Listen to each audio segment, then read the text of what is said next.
மறக்காம சர்ப்ரைஸ் பண்ணுங்க. தேங்க்யூ. நம்பர்களே, எனக்கு தமிழில் ரொம்ப பிடிச்ச ரைட்டர் வந்து பிரபஞ்சன். ஏன் நான் பிரபஞ்சனை மறுபடியும் மறுபடியும் சொல்ல வேண்டும் என்று ஆசைப்படுவேன் என்றால், பிரபஞ்சனுடைய கதைகள் வாழ்க்கையிலிருந்து ரத்தமும் சதையுமாக அப்படியே எடுத்து பிரபஞ்சன் எழுதினார். அதுக்கு அவருக்கு எந்த நகாசு வேலையும் செய்ய தெரியாது. அவருடைய அடி என்று ஒரு கதை இருக்குது. நான் பல மேடைகளில் அந்த கதையை சொல்லியிருக்கிறேன்.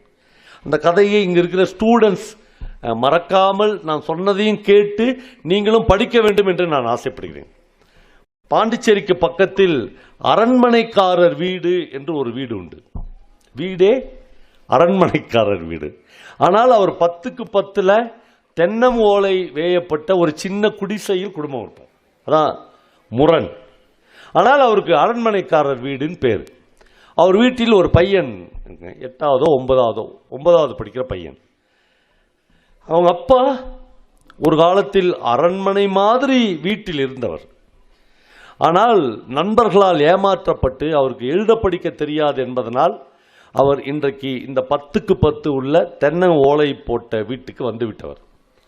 ஆனால் சமூகம் அவரை அரண்மனைக்காரன் அந்த வீடு அரண்மனைக்காரர் வீடு என்றே கூட்டணும். இவர் என்ன யோசிப்பார் என்றால், இந்த பையனை படிக்க வச்சு ரொம்ப பெரிய ஆளாக்கி பாண்டிச்சேரிக்கு கலெக்டராக்கி, பாண்டிச்சேரிக்கு கலெக்டரான பின்னாடி இழந்த தன்னுடைய சொத்துக்களை எல்லாம் மீட்டுவிட வேண்டும் என்று அவர் ஆசைப்படுவார். அதுக்காகவே அந்த பையனை அவர் வந்து படிக்க வச்சுனுப்பார். இப்போ இந்த பையன் வந்து ரொம்ப நல்லா படிப்பான். நம்மளே நீங்கள் ரொம்ப நுட்பமாக கதை கேட்டிங்கன்னா ரொம்ப அழகாக என்னை பின்தொடரலாம். ஒரு நாள் அப்பா வந்து அவருடைய சிநேகிதர் ஒரு ரிட்டையர்டு ஹெட்மாஸ்டர் பார்க்க போவார். போனோடனே எல்லார் வீட்லேயும் கேட்குற மாதிரி, பையன் எப்படி வாய் படிக்கிறான் அப்படின்னு. பிரமாதமாக படிக்கிறான். ஐயோ, அவனுக்குன்னு அவன் என் நம்பிக்கை, என்னுடைய கனவு, நான் இழந்ததெல்லாம் அவனை வச்சு தான் அடைய போகிறேன். ரொம்ப நல்லா படிக்கிறான். போன வாரம் கூட பிரிட்டன் மேப் வாங்கணும்னு கேட்டான். 15 ரூபா கடன் வாங்கி கொடுத்தேன். முந்தா நேற்று லண்டன் மேப் வாங்கணும்னு கேட்டான். அதுக்கு ஒரு 15 ரூபா கடன் வாங்கி கொடுத்தேன். ஹெட்மாஸ்டருக்கு தெரிஞ்சிடும் பிரிட்டனும் லண்டனும் ஒன்று தான். பையன் ஒரு மேப் வாங்கிறதுக்கு அப்பா கிட்ட 2 தாட்டி பணம் வாங்கிக்கிறான். எங்கேயோ கோளாறு நடக்குது. அந்த அப்பா பேசிட்டு போகும்போது ஹெட்மாஸ்டர் சொல்றாரு, ஓய் பையனை கொஞ்சம் நல்லா பார்த்துக்குங்க, பிரிட்டனும் லண்டனும் ஒன்று தான். பிரிட்டன் மேப்புக்கு 5 ரூபா, லண்டன் மேப்புக்கு 5 ரூபா வாங்குறான்னா ஏதோ கோளாறு இருக்குது. பிரபஞ்சன் அந்த கதையில் எழுதுகிறார், பிரிட்டன் மேப்பினுடைய 15 ரூபாயும் லண்டன் மேப்பினுடைய 15 ரூபாயும் பக்கத்து தெருவினுடைய புவனேஸ்வரனின் இரட்டை ஜடையில் 2 கலர் ரிப்பன்களாக மின்னின அப்படின்னு சொல்றாரு. 9ஆம் வகுப்பு படிக்கும்போதே இந்த பையனுக்கு அப்படி ஒரு லவ் அஃபேர் இருக்குது. அப்பாவை ஏமாற்றி காசு வாங்கி போய் அந்த பொண்ணுக்கு கலர் ரிப்பன் வாங்கி ப்ரெசன்ட் பண்ணுறான். ஓகே, இப்போ அந்த கதையை பிரபஞ்சன் எப்படி முடிக்கிறார், அதான் ரொம்ப முக்கியம். அந்த பையன் ஸ்கூல் முடிஞ்சு வரான். அப்பா, பிரபு நில்லுடா அப்படின்னு சொல்கிறார். பார்த்தோன்னே திடீர்னு போய் யாருமே எதிர்பார்க்காத ஒரு இடத்தை பிரபஞ்சன் எழுதுகிறார். அந்த பையனை அவர் திட்டவே இல்லை, அடிக்கவே இல்லை. உன்னதானடா கனவாக நினச்சினுக்கிறேன், சொல்லவே இல்லை. அந்த பையன் முன்னால் மண்டி இடுகிறார் என்று பிரபஞ்சன் எழுதுகிறார். 2 காலையும் போட்டு மண்டிட்டு, தம்பி எழுத படிக்க தெரியாதுன்னு தாண்டா என்கிட்ட எல்லாத்துலேயும் கையெழுத்து வாங்கி நான் இப்படி ஆயிட்டேன். என்னை ஏமாத்துறான், அவனுக்கும் உனக்கும் வேற என்னடா வித்தியாசம் என்று கேட்கிறார். இந்த வரி, இந்த வார்த்தை எனக்குள் ஏற்படுத்தின மாறுதல் இருக்குதுல்ல, அது வந்து தமிழில் நான் படித்த எந்த டெக்ஸ்ட் புக்லையும் ஏற்படுத்தவே இல்லை. எனக்கு வகுப்பறைகளில் இருந்த புத்தகங்கள் இவ்வளவு பெரிய ஒரு ஆழமான ரணத்தை ஏற்படுத்தவே இல்லை. என் வாழ்நாளில் என் அப்பாவை நான் ஒருபோதும் ஏமாற்றிவிடக்கூடாது என்று பிரபஞ்சனுடைய அந்த மண்டியிடுதல் எனக்கு கற்றுக் கொடுத்தது. இலக்கியம் எதை செய்யும் என்றால் இதைத்தான் செய்யும். நம்மளே, நான் பிரபஞ்சனுடைய ஒரு கதையை தொடர்ந்து எல்லா மேடைகளிலும் ஒரு 6 மாதமாக சொல்லின்னு வரேன். இப்போ சமீபத்தில் ஒரு வாரத்துக்கு முன்னாடி நான் மெட்ராஸ் கிறிஸ்டின் காலேஜில் பேசுவதற்காக போயிருந்தேன். அங்கே போயிருந்தோடனே என்னை பார்க்கறதுக்கு ஒருத்தர் வந்திருந்தார். அவரை ஒரு முறை நான் பார்த்திருக்கிறேன். அவர் பெயர் எனக்கு தெரியும். அவர் பெயர் சாந்தகுமார். அவர் வந்து எனக்கு ஒரு பெரிய ட்ரேவில் அந்த காலேஜில் இதே மாதிரி ஆடிட்டோரியத்திலே வச்சு அவருடைய மகள் கல்யாண பத்திரிகையை கொடுத்தார். என் வாழ்நாளில் ஒரு கல்யாண பத்திரிகையை நான் வாங்கியிருக்கேன், நீங்களும் அப்படி தான் வாங்கியிருப்பீங்க. ஆனால் அந்த கல்யாண பத்திரிகையினுடைய மதிப்பு வந்து ஒரு 30,000 ரூபாய் இருக்கும். பத்திரிகை அவ்வளோ காஸ்ட்லி இல்லை. அவர் 2 கிராமில் ஒரு நகை வைத்திருந்தார். அதில் அப்புறம் ஒரு 100 கிராமில் ஒரு வெள்ளி காயின் வச்சுருந்தார். அப்புறம் எனக்கு பட்டு வேட்டி பட்டு சட்டை வச்சுருந்தார், என் ஒய்ஃபுக்கு பட்டு புடவை, இதெல்லாம் இருந்துச்சு.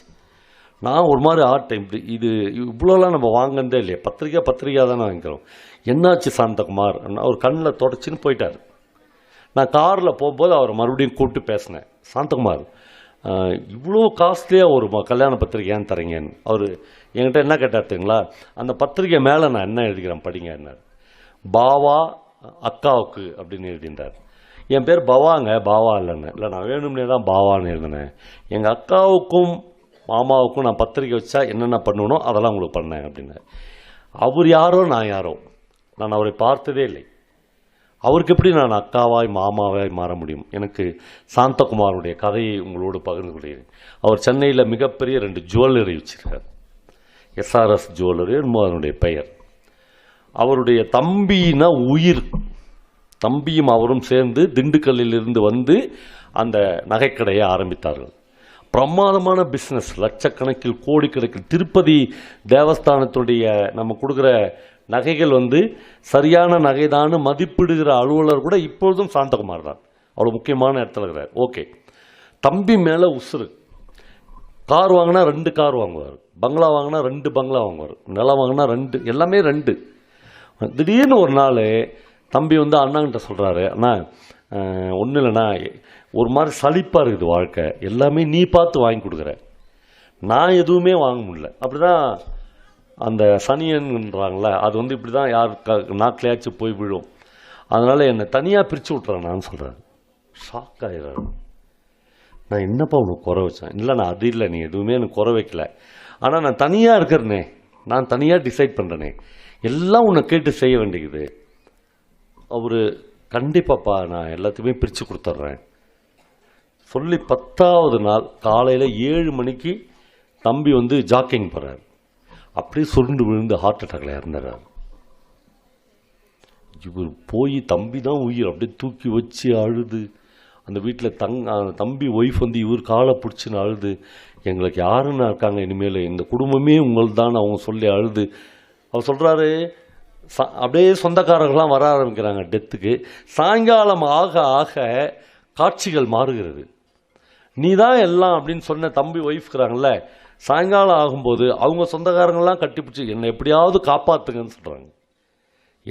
எல்லாமே புரியுது. வாழ்க்கை அந்தந்த நேரத்து நியாயங்களை சொல்லுகிறது. ஜெயகாந்தன் சொல்கிறார், அதான் வாழ்க்கை என்பது வேறொன்றும் இல்லை, அந்தந்த நேரத்து நியாயங்கள்னு சொல்கிற. காலையில் ஒரு நியாயம் இருந்துச்சு தம்பி ஒய்ஃப்க்கு, சாயங்காலம் இன்னொரு நியாயம் இருக்கிறது.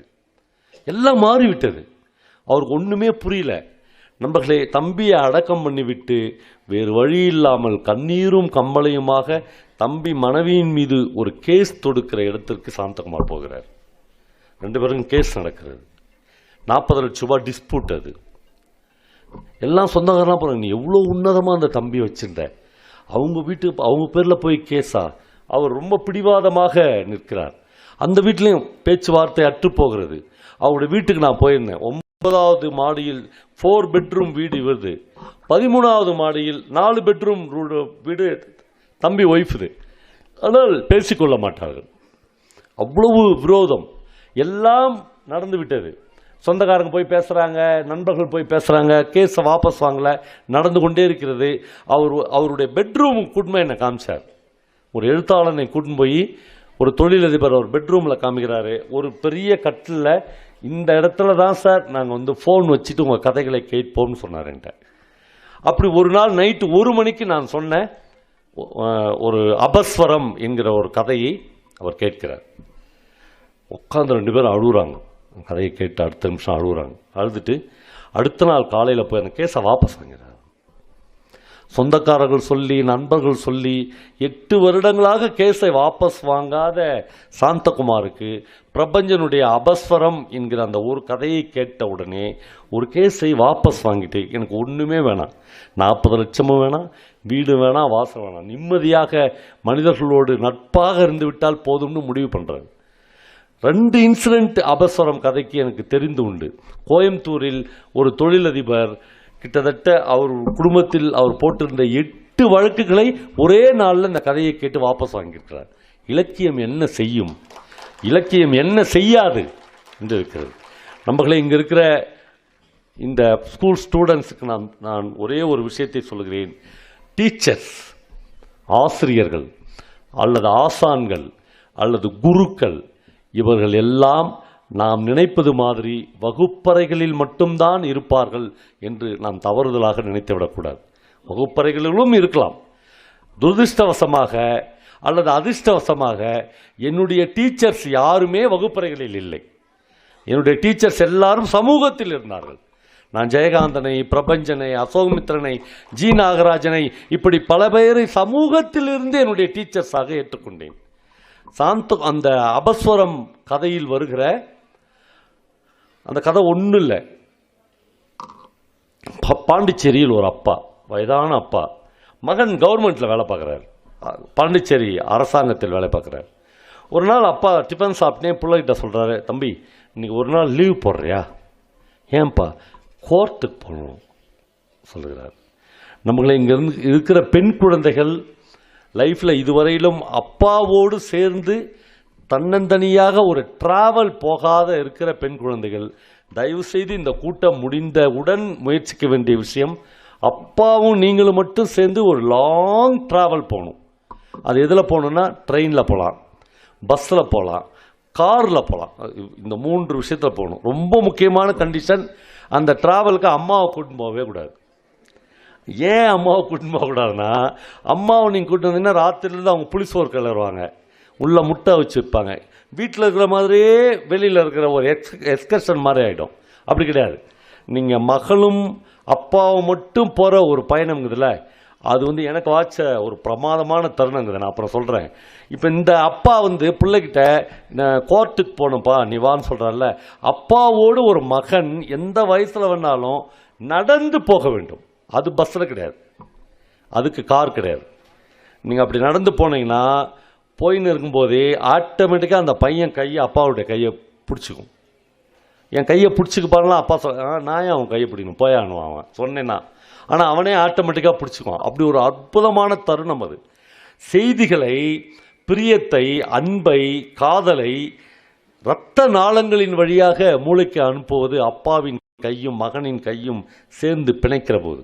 அந்த அப்பா அப்படித்தான் பையனை கூட்டின்னு போவார். 2 பேரும் போவார்கள், கோர்ட்டில் நிற்பார்கள், யாருக்காகவோ காத்திருப்பார்கள். குமரேசன் மாமா என்று ஒருவர் பெரிய காரில் இறங்குவார். இறங்கின ஒரு அரை மணி நேரத்துக்குள்ளே ஜட்ஜி இவர் கூப்பிடுவார். பேர் சொல்லி அப்பாவை கூப்பிட்டோன்னே இவர் கூண்டில் போய் நிற்பார்.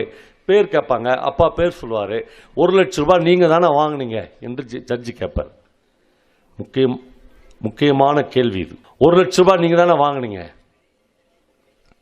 அப்பா ஆமாம். வட்டியும் கட்டல, 2 மாதமாக 3 மாதமாக தான் வட்டி கட்டுக்கிறீங்க. நீங்கள் இந்த 31ஆம் தேதிக்குள்ளே அதை செட்டில் பண்ணலன்னா வேறு வழி இல்லை, உங்கள் வீட்டை ஜப்தி கொண்டு வந்துடுவோம். தீர்ப்பு முடிஞ்சுட்டு பையன் குமரேசன் மாமாவை பார்க்கிறார். அப்பா பார்க்கல. ஏன்னா பையனுக்கு தெரியும் அப்பா அந்த காசை வாங்கவே இல்லை. குமரேசன் மாமா தான் 1 லட்ச ரூபாய் சேர்த்துக்கிட்ட வட்டிக்கு வாங்கினார். குமரேசன் மாமா யார் என்றால் தஞ்சாவூரிலிருந்து பஞ்சம் பிழைக்க வந்த ஒருத்தர். அப்பா கிட்ட சொல்லி அப்பாவுடைய தென்னந்தோப்புக்கு பக்கத்திலேயே ஒரு பங்கடை வச்சுக்க குமரேசா என்ற அப்பா தான் அவருக்கு ஒரு இடம் காட்டி வைத்தார். பங்கடையிலிருந்து தன்னுடைய வாழ்க்கையை ஆரம்பித்த குமரேசன் ஒரு நாள் அப்பா கிட்ட சொல்றாரு, பிரிட்டானியா பிஸ்கட் ஏஜென்ட்ஷிப் பாண்டிச்சேரிக்கு வருகிறது, 1 லட்ச ரூபாய் டெபாசிட் கட்டணும். நான் போய் சேட்டுக்கிட்ட கடன் கேட்குறேன், உன்னை நம்ப முடியாது, நீ வெளியூர்காரன், உள்ளூர்லேருந்து யாரையாவது ஜாமீன் போட சொல்லுன்னு சொல்கிறார். நீங்கள் எனக்கு கொஞ்சம் போட முடியுமா என்று கேட்குறார். அப்பா சொல்கிறாரு, எப்போ சேட்டு உன்னை நம்பலையோ நம்பலை தான், அவங்ககிட்ட போய் நீ ஏன் கடன் வாங்குற? நான் என் வீட்டை என் பெயரில் அடமானம் வைத்து உனக்கு 1 லட்ச ரூபாய் வாங்கித்தரேன் குமரேசா, நீ நல்லா பிஸ்னஸ் பண்ணு என்று வாங்கி தருகிறார். 2 மாதம் குமரேசன் மாமா வட்டி கட்டினார். அவ்வளோதான், அப்பாவின் வீடு ஜப்தியாக போகிறது. அப்பா ஒரு வார்த்தை கூட ஜட்ஜிக்கிட்ட சொல்லவே இல்லை. குமரேசனுக்காகத்தான் நான் கடன் வாங்கினேன், எவிடன்ஸ் இல்லை, ரெக்கார்ட்ஸ் இல்லை. அமைதியாக கெட்டாலும் மேன்மக்களே என்பது இதுதான். அமைதியாக திரும்பி வருகிறார்கள். வருகிற போது அப்பா பையன்கிட்ட சொல்கிறாரு, 1 லட்ச ரூபாய் என்பது ரொம்ப பெரிய தொகை தான் இல்லைப்பா, நான் சம்பாரித்த வீட்டை என் ஜென்ரேஷன்லேயே நான் இழப்பது என்பது ரொம்ப சோகம்தான் இல்லைப்பா, ஆனால் அதைவிட முக்கியமானது நட்பும் மனிதர்களும் இல்லையாப்பா என்று மகனுக்கு அப்பா கிளாஸ் எடுக்கிறார். மனிதர்களும் நட்பும் அதைவிட முக்கியமானது இல்லையாப்பா என்று கேட்கிறார். வீட்டுக்கு வந்து ரொம்ப அமைதியாக அம்மா 2 பேருக்கும் இலை போடுகிறார். சாப்பிடுகிற போது வீட்டின் வாசலுக்கு ஒரு கார் வந்து நிற்கிறது. இந்த காரில் இருந்து குமரேசன் மாமாவின் மனைவி விசாலம் இறங்குகிறாள். விசாலத்துக்கும் ஒரு இலை போடு என்று அப்பா சொல்கிறார். இல்லை சாப்பிட வரலண்ணா, உங்கள்கிட்ட தனியாக கொஞ்சம் பேசணும் என்று உள்ளே கூட்டின்னு போய் அவர் சொல்கிறாரு, இந்த வாழ்க்கையே நீ கொடுத்த பிச்சை, என் கணவனுக்கு எல்லாமே நீ கொடுத்த பிச்சை, ஏன் இப்படிலாம் நடந்துக்கிறாங்க, இந்த பணத்தை சம்பாதித்து என்ன செய்ய போகிறார்கள் என்று தெரியவில்லை. ஒரு நகையாக கழட்டி அப்பாவின் டேபிளில் அந்த அம்மா வைத்து கொண்டே இருக்கிறார். ஒரு 50-60 பவுன் தேருனா இதில் 1 லட்ச ரூபா வருமானு எனக்கு தெரியாது, ஆனால் இதை வைத்து அந்த கடனை அடைச்சி இந்த வீட்டை காப்பாற்றி இந்த பிள்ளைங்களுக்கு கொடு, எதுக்காக நீ வீட்டை இழக்க வேண்டும்னு அம்மா சொல்லுகிறார். அந்த விசாலம் அம்மா சொல்லுகிறாள். அந்த அப்பா சொல்லுகிறார், அவனை விட நீ தான் என்னை அவமானப்படுத்திட்ட என்று சொல்கிறார். குமரேசனை விட நீதான் என்னை அவமானப்படுத்தி விட்ட, இந்த நகையெல்லாம் எடுத்து போடு, அப்போதான் நான் கூட பேசுவேன் என்று சொல்லி அம்மாவை அனுப்பி வைக்கிறார். அந்த கதை முடிகிற போது ஒரு இருட்டாகி விடுகிறது. பிரபஞ்சன் எழுதுகிறார், நாம் இருட்டில் தான் நிற்கிறோம், ஆனால் நாளைக்கு விடியாமலா போய்விடும் என்று கேட்கிறார்.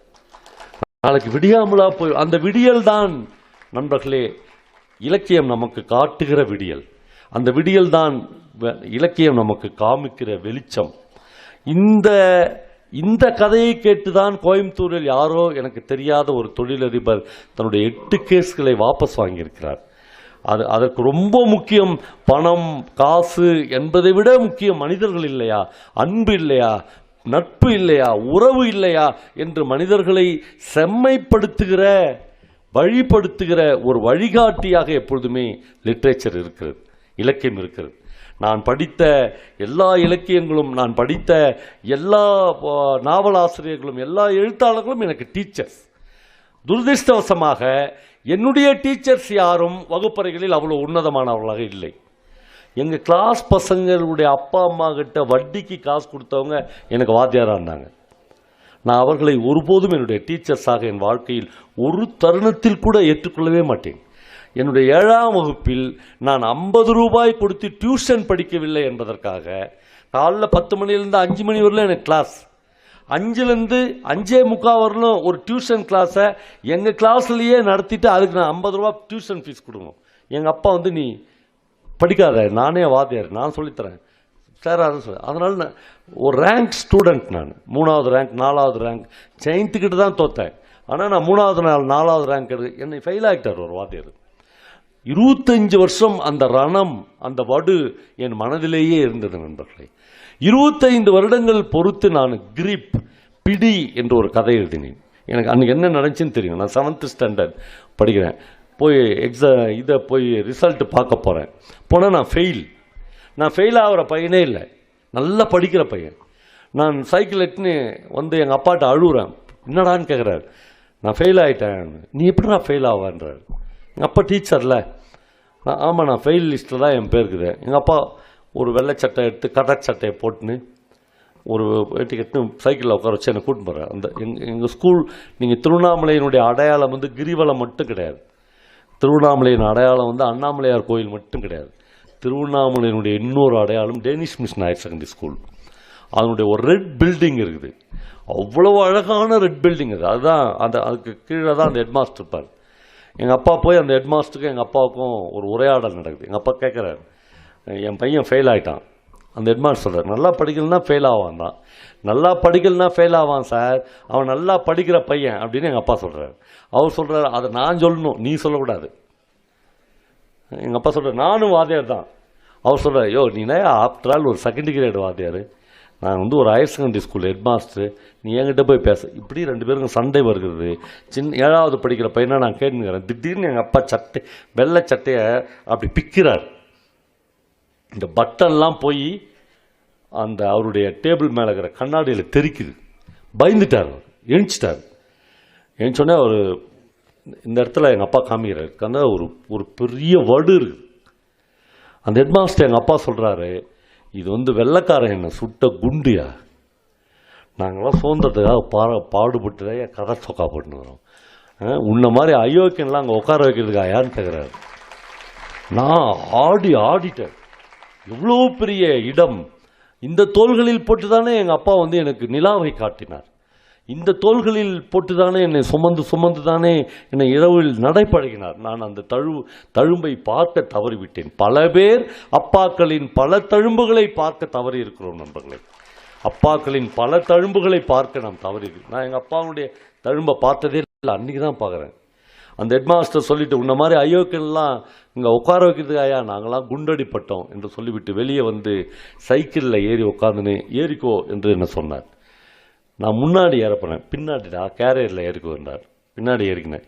என்னை கெட்டியமாக பிடிச்சிக்கோ என்று சொன்னார். பிடிச்சிக்கினேன். இன்று வரை அந்த பிடி தளரவே இல்லை என்று நான் அந்த கதையை முடித்தேன்.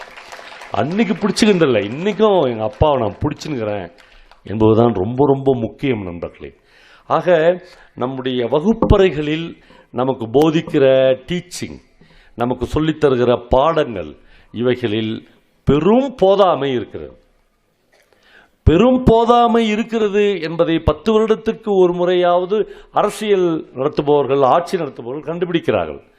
ஆனால் ரொம்ப சின்ன வயதிலேயே அந்த வகுப்பறை புத்தகங்களோடு சேர்ந்து நாம் வேறு பல கல்விகளையும் வாழ்க்கையையும் கற்றுக்கொள்ளுகிற போது நாம் இன்னும் பிரமாதமான ஒரு குழந்தைகளாக வர முடியும் என்று நான் கருதுகிறேன்.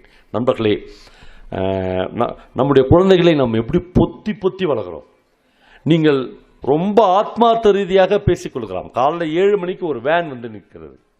தமிழ்நாட்டில் அதான் இப்போ எல்லா ஊர்களிலும் இல்லையா, மஞ்சா கலர் வேன், அது நாய் பிடிக்கிற வண்டி மாதிரி வருது. அது நம்ம என்ன பண்ணுறோம், எல்லா குழந்தைங்களையும் எடுத்துன்னு போய் அதில் ஏற்றுறது கூட இல்லை, போடுறோம். நாயை போடுறோம்ல, அது மாதிரி போடுறோம். சாயங்காலம் 5 மணிக்கு அந்த வேன் திரும்ப வருது. அந்த குழந்தைங்களை தூக்கி நம்மக்கிட்ட போடுறாங்க. இப்போ இந்த 5-6 மணி நேரத்தில் அந்த பசங்க வந்து ஸ்கூலில் இருக்கிறாங்க இல்லையா.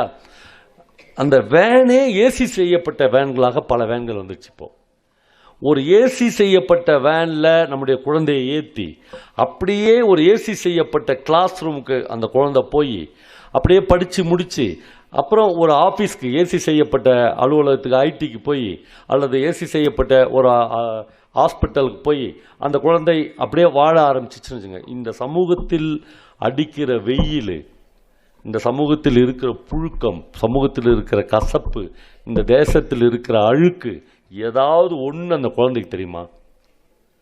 எந்த அனுபவமாவது அந்த குழந்தைக்கு இருக்குமா? நான் பல பெற்றோர்களுக்கு சொல்லுவேன், நம்முடைய குழந்தைய தயவு செய்து ஏதாவது ஒரு பிரச்சனை பண்ணிட்டு போலீஸ் ஸ்டேஷனுக்கு போக சொல்லுங்கன்னு சொல்லுவேன். ஆமாங்க, அவனுக்கு போலீஸ் ஸ்டேஷன்னா என்னன்னு தெரியணுங்க. யார் அங்கே எஸ்ஐ, அங்கே யார் கான்ஸ்டபிள், அவனுக்கு என்ன அதிகாரம். இல்லைன்னா ஐஏஎஸ் படித்த, அதே ஐஏஎஸ்க்கு கிடையாது, தப்பாக சொல்லிட்டேன், பிஹெச்டி படித்த ப்ரொஃபஸர்ஸ் இருக்கிறாங்கல்ல, அவங்கள ரோட்டில் ஒரு 8வது படித்த கான்ஸ்டேபிள் நிறுத்தி 1000 ரூபா கொடு அப்படின்னு கேட்குறான். இவர் முதல்ல பர்ஸில் எடுத்து 1000 ரூபா கொடுத்துட்றாரு. என்னைக்காவது ஒரு நாள் ஏன்டா நான் உனக்கு 1000 ரூபா கொடுன்னு கேட்டுக்கிறாரு. இவர் பிஹெச்டி, அவனுடைய எஜுகேஷன் குவாலிஃபிகேஷனே 8வது, அதிகபட்சம் எஸ்எல்சி ஃபெயிலு, அவர் தான் ஒரு கான்ஸ்டபிள். 1000 ரூபாய் எடு அப்படின்னு ஏன் கொடுக்குற நீ? ஏன்னா உனக்கு வாழ்க்கை அனுபவமே தெரியாது. நீ வெறும் உன் சப்ஜெக்டில் பிஹெச்டி, அவன் எல்லாம் தின்னு கொட்டை போட்டுக்கிறான். அப்போ போலீஸ் ஸ்டேஷன்னா என்ன அப்படின்னு உனக்கு தெரியணும். ஒன்று. இப்போ இது என்ன ஆகிட போகுது, ஒரு வாழ்க்கையில் ஒரு 4 நாள் போலீஸ் ஸ்டேஷன்லாம் இருறேன், ஜெயிலுக்கு தான் போயேன், கோர்ட்டில் போய் நில்ல, வக்கீலுங்க எப்படி வாதாடுறாங்கன்னு பாரு, ஜட்ஜி வந்து உன்னை விசாரிக்கிட்டோம், 3 நாள் 15 நாள் உனக்கு ஜெயில் தண்டனை, உன்னுடைய மொத்த வாழ்க்கையில் 15 நாள் ஜெயிலில் இருந்துட்டாவே நீ வந்து ஒன்றுமே இல்லை. நான்லாம் 15 நாள் ஜெயிலில் இருந்துக்கிறேன், என்னை இந்த கரெக்டு பக்கத்தில் உட்கார வச்சு பேச சொல்லலையா மீட்டிங்கில்? ஒன்றும் ஆகிடாது. இப்போ நீங்கள் இவ்வளவு அனுபவத்தை ஒரு குழந்தை அடைஞ்சிடுச்சுன்னா அந்த குழந்தைய ஒரு 8வது படித்த கான்ஸ்டபிள் 1000 ரூபாய் கொடுன்னு கேட்க முடியாது. ஏன் கொடுக்கணும்னு கேட்பான். அப்போது நம்ம எதுவுமே தெரியாமல் வெறும் மார்க் எடுக்கிற சின்ன சின்ன சின்ன சின்ன குட்டி குட்டி ஏடிஎம் இயந்திரங்களாக நம்முடைய குழந்தைகளை வளர்க்க வேண்டும் என்று பெற்றோர்கள் ஆசைப்படுகிறோம் இல்லையா? எனக்கு ரொம்ப நல்லா ஞாபகம் இருக்குது. நாமக்கல் மாவட்டம் 2 விஷயத்துக்கு பெயர் பெற்ற மாவட்டம். ஒன்று வந்து பிராய்லர் கோழி, தமிழ்நாட்டுக்கு முழுக்க பிராய்லர் கோழி வந்து அங்கேருந்து தான் சப்ளை ஆகுது. இன்னொன்று பிராய்லர் கோழி மாதிரியே ஸ்டூடெண்ட்ஸு, ஆமாம், கறிக்கு எப்படி வளர்க்குறாங்களோ அது மாதிரி மார்க்குக்கு நீங்கள் என்னென்னா அவன் இன்ஜெக்ஷன் பண்ணி கோழியை வளர்த்துறான், இவன் இன்ஜெக்ஷன் பண்ணி மார்க் எடுக்க வச்சிடறான். ஏன்னா அந்த பாவை கல்வி நிறுவனங்கள்னு ஒரு பெரிய கல்வி நிறுவனங்கள், அங்கே பெரிய அவார்டெலாம் கொடுத்தாங்க எனக்கு. நான் சொன்னேன், இந்த நாமக்கல் 2 விஷயத்தில் ஃபேமஸ்ஸு. இந்த பக்கம் பிராய்லர் கோழி லோடு போகுது, இந்த பக்கம் ஸ்டூடெண்ட்ஸ் லோடு போகுது அப்படின்னு சொன்னேன். எனக்கு கொடுத்த அவார்டை திருப்பி வாங்கிக்குவாங்களோன்னு நினச்சேன். எனக்கு பிரச்சனையே இல்லை. என்ன பிரச்சனைன்னா, அங்கேருந்து ஒரு பையன் நாமக்கல்லேருந்து உள்ளடங்கிய ஒரு 18 கிலோமீட்டருக்குள்ளே அவங்க வீடு இருக்குது.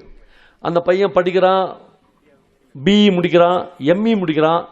டக்குன்னு ஃபஸ்ட்டு நான் சொல்கிறது 30 வருஷத்துக்கு முன்னாடி, 25 வருஷத்துக்கு முன்னாடி வேலைக்கு போயிடுறான். முதல் மாத சம்பளம் அவனுக்கு யூஎஸ்ஏவில் 1,25,000 இந்தியன் மணியில். அவன் 1 லட்ச ரூபா அப்பாவுக்கு அனுப்புகிறான், 25,000 அவன் வச்சுக்கிறான். ஒரு நாள் திடீர்னு அப்பாவுக்கு ஞாபகம் வருது, இந்த பையன் நம்ம கூட பேசி ரொம்ப நாள் ஆச்சே. பையனுக்கு ஃபோன் பண்ணுறாரு, ரகு எப்படா இருக்கிற அப்படின்னு கேட்குறாரு. பையன் பதில், அப்பா 1ஆம் தேதியே பணம் அனுப்பிச்சிட்டம்பா. இல்லைடா பணம் இல்லைடா, நீ எப்படிங்கிற? இல்லைப்பா இதை நீ கேட்கறதுக்கு 1.25 வருஷம் ஆகிடுது. அம்மாட்ட போய் கேட்குறாரு, ஏன்டி ரகு நம்மளுக்கு ஃபோன் பண்ணி எவ்வளோ நாள் ஆச்சு? அம்மா கேட்குறாங்க, நீங்கள் ரகுக்கு ஃபோன் பண்ணி எவ்வளோ நாள் ஆச்சு? 1.25 வருஷம் ஆச்சு. 1.25 வருஷமாக மாதம் 1 லட்ச ரூபா அவருக்கு வந்துனுக்குது. ஒன்றும் பண்ணிடல அவர். அந்த கான்வர்சேஷன் ரொம்ப முக்கியமான உரையாடல். அவர் சொல்கிறாரு, பணம் எனக்கு எதுக்குப்பா, நீ அனுப்பிச்ச பணத்தெல்லாம் சேர்த்து 1.25 கோடி வச்சுக்கிறேன், வட்டி கூட்டுக்கிறேன் நீ அனுப்பிச்ச பணத்தெல்லாம். பையன் கேட்குறேன், எதுக்கு? உனக்கு அடையாறில் ஒரு 3 பெட்ரூம் ஃப்ளாட் வாங்க போகிறேன். பையன் சொல்கிறான், நான் இந்தியாவுக்கே வரப்போகிறதில்ல. அப்பா நீ ஷாக் ஆகிடாத, நான் இங்கேயே ஒரு வெள்ளைக்கார பொண்ணை கல்யாணம் பண்ணிக்கினேன், இங்கேயே பங்களா வாங்கி செட். மொத்த கனவும் தீர்ந்துச்சா? அப்பாவுடைய மொத்த கனவு ஒன்றுமே இல்லாத ஆயிடுச்சா? பையன் சொல்லிட்டானா, க்ளீன் போல்ட் ஆயிடுச்சா?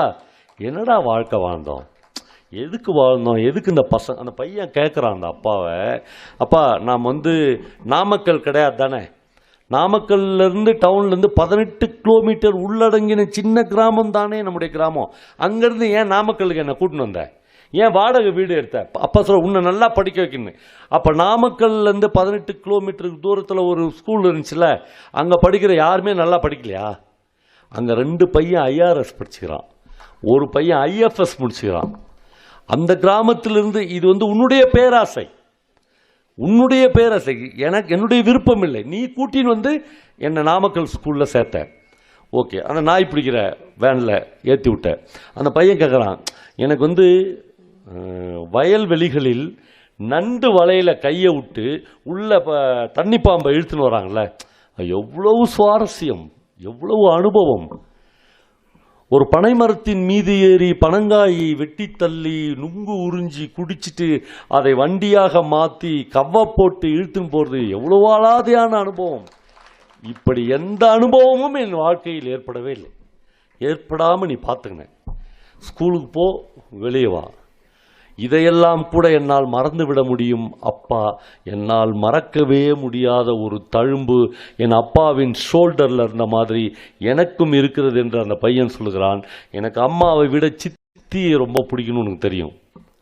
அந்த சித்தி ஏதோ ஒரு குடும்ப பிரச்சனையில் வீட்டில் நள்ளிரவில் உத்தரத்தில் பிணமாய் தொங்கின காட்சியை நீயும் நானும் போய் பார்த்தோம். சித்தியின் காலை பிடிச்சின்னு கதறி கதறி நான் அழுதேன். அடுத்த நாள் காலையில் உன்னுடைய கைகள் என்னுடைய தோலை தொட்டு கூட்டின்னு வீட்டின் கொல்லைப்புறமாய் நிற்க வச்சு, சித்திலாம் அப்புறம் பார்த்துக்கலாம், வேன் நிற்குது என்று ஸ்கூலுக்கு ஏற்றி அனுப்பின கொடுங்கோலந்தான் அப்பா நீ. ஒரு சித்தியின் பாசத்தை விட, ஒரு சித்தியின் பிரியத்தை விட, ஒரு சித்தியின் மார்பு கூட்டின் சூட்டை விட இந்த கல்வி எனக்கு எதையும் கொடுத்து விடவில்லை என்று அந்த பையன் சொல்கிறான். நிஜம். வாழ்க்கையின் சகல சந்தோஷங்களையும் சகல துக்கங்களையும் சகல பிரியங்களையும் சகல மேன்மைகளையும் இந்த கல்வி நமக்கு உணர்த்த வேண்டாமா? இந்த கல்வி நம்மளை அப்படி ஒரு முழு மனிதனாக மாற்ற வேண்டாமா? வெறும் மார்க் எடுத்துரு, நீ போ, நீ 13,000 ரூபாய் எம்ஆர்ஐ ஸ்கேனுக்குன்னு எழுதி கொடு, உனக்கு 8,000 ரூபாய் கமிஷன் கொடுப்பாங்க என்று சொல்லுகிற கல்வி ஈன கல்வி இல்லையா? நான் எலக்ட்ரிசிட்டி போர்டில் அட்மினிஸ்ட்ரேட்டிவ் ஆஃபீஸராக வேலை பார்த்தேன் ஒரு 25 வருஷம். நான் 3-4 வருஷத்துக்கு முன்னாடி தான் விஆர்எஸ் கொடுத்துட்டு வெளியே வந்தேன். எங்கள் ஆஃபீஸில் ட்ரிபிள் இ முடித்துவிட்டு 24 வயசில் அப்படியே தேவதைகள் மாதிரி வருகிற போது இந்த எம்ப்ளாயீஸ்லாம் தேவதைகள் மாதிரி தான் வருவாங்க. அப்புறம் தான் பிசாஸ் மாதிரி மாறுறது. அவன் ரொம்ப அழகாக அந்த பொண்ணுங்க வந்து சுடிதார் போட்டுன்னு அப்படியே புத்தம் புது ஆப்பிள் பழங்கள் மாதிரி வருவாங்க. வந்து ஜாயினிங் ரிப்போர்ட் எழுதி கொடுக்கணும். எழுதி கொடுக்கும்போது ஒரு பொண்ணு கேஷுவலாக என்கிட்ட கேட்குது, பவா சார் நம்ம ஆஃபீஸில் எப்படி சார் முறை அப்படின்னு கேட்குது. எனக்கு ஒன்றுமே புரியல, என்ன முறை? இந்த பொண்ணுகிட்ட கேட்குற, என்ன முறைமா? இல்லை சார், காசு நாங்களே வாங்கிக்கலாமா, நீங்கள் வாங்கி பிரித்து கொடுக்கலாமான்னு கேட்குது. 24 வயசில் இந்த இளம் தேவதைகளுக்கு காசு வாங்கி ஆஃபீஸில் பிரித்து கொடுப்பாங்கம்மா, சாயங்காலம் வரும்போது வாங்கின்னு வா, அல்லது நீயே வாங்கிக்க அப்படின்னு சொல்கிற கல்வி எனக்கு வேணாம். அதை விட எங்கள் பொம்பளைங்க களை வெட்ட போட்டோம். இதையா சொல்லி கொடுத்து இந்த இன்ஜினியரிங் காலேஜஸ், இதுவாக சொல்லி கொடுத்து நம்முடைய கல்வி சிஸ்டம். அப்போ இதற்கு நேர் எதிரான ஒரு விஷயங்களை நாம் தொடங்க வேண்டும் என்பதற்காகத்தான் இந்த புத்தக கண்காட்சிகள் நடக்கின்றன. இந்த புத்தகங்களை நீங்கள் வாசித்து பாருங்கள் என்று ஒரு கவர்மெண்ட் நமக்கு சொல்லித் தருகிறது. ரொம்ப நாளாக எந்த கவர்மெண்ட்டும் இதை செய்யவே இல்லை. இப்பொழுதுதான் பல போராட்டங்களுக்கு பிறகு மாவட்டங்கள் தோறும் புத்தக இதில் நிறைய டிராபேக்ஸ் இருக்குதா, நிறைய டிராபேக்ஸ் இருக்குது. நிறைய போதாமை இருக்குதா, போதாமை இருக்குது. நிறைய புத்தகங்கள் விற்க மாட்டேதா, இருக்கலாம், எல்லாமே இருக்கலாம். ஆனாலும் ஒரு 700-800 பேர் இப்படி உட்கார வச்சு பல ஆளுமைகளை கூட்டின்னு வந்து வாழ்க்கையை பற்றியும் எத்திக் பற்றியும் அறம் பற்றியும் பேச சொல்லி உங்களை கேட்க வைத்திருக்கிறதே ஒரு கவர்மெண்ட், அது சக்சஸ் இல்லையா? புத்தகம் வாங்கிக்கலாம், இப்பொழுது இல்லைன்னா அப்புறம் வாங்கிக்கலாம். ஆக நண்பர்களே, இந்த அறத்தோடு மனிதன் வாழ்வது என்பதும் நேர்மையாக மனிதன் வாழ்வது என்பதும் இந்த சமூகத்தோடு மனிதன் நமக்கு பல கிராமங்களில் பல வீடுகளில், இப்போ எங்கள் வீடு வந்து திருவண்ணாமலை சாரோன் அப்படின்னு ஒரு பகுதியில் இருக்குது. எங்கள் ஏரியாவில் ஒரு 200 டீச்சர்ஸ் இருப்பாங்க, ஒரு 150 பேர் வந்து நர்சஸ் இருப்பாங்க. மெயினான மிடில் கிளாஸ் ஏரியா வாழற ஏரியா அது. கோவிடில் ஒரு லாக்டவுன் வந்துச்சுல, எங்கள் தெருவில் இருக்கிற எவனுமே அசரவே இல்லை அந்த லாக்டவுனுக்கு. என்னடான்னு எனக்கு ஷாக்காக இருந்துச்சு. ஏன்னா அவன் 40 வருஷமாக லாக்டவுனில் தான் இருக்கிறான். இப்போ இந்த லாக்டவுனே அவனுக்கு ஒரு பிரச்சனையுமே இல்லை. அவன் வீட்டை விட்டே வெளியே வர்றதில்லை சார், வீட்டிலே இருப்பாங்க, ஆஃபீஸ் போய் வந்துடுவாங்க. நம்ம பிள்ளை எப்படி வளர்க்குறோம், யார் பேச்சுக்கும் போகாத, ஊர் வம்பு வாங்காத. ஏன் வாங்கினா ஊர் வம்பு வாங்கு, ஒரு பையனை அடி, அவன் உன்னை அடிக்கிட்டோம், 2 பேரும் ரோட்டில் கட்டி பொருளுங்க, இதான்டா வாழ்க்கை. எவன் கூடயும் போகாத, யார் பேச்சுக்கும் போகாத, தானுண்டு தன் வீடு உண்டுன்னு இரு, தானுண்டு சுடுகாடு உண்டுன்னு இருன்னு அர்த்தம். போனவன் தான் அப்படி இருக்கும், டெட் பாடி தான் அப்படி இருக்கும். மனுஷன்றவன் எல்லாரோடையும் உறவாடுவான், எல்லாத்தையும் பேசுவான், எல்லாத்தையும் சிரிப்பான், 2 பேர்கிட்ட சண்டை வாங்குவான், 2 பேருக்கு துரோகம் பண்ணுவான், 2 பேருக்கு உன்னதமான விஷயம் இது, இவனா மனுஷன் இல்லையா? அப்படி மனிதர்களாக நாம் வாழ்வதற்கு இந்த புத்தக கண்காட்சி நமக்கு ஒரே ஒரு ஆதாரமான சுருதி என்று சொல்லி முடித்துக் கொள்கிறேன். நன்றி.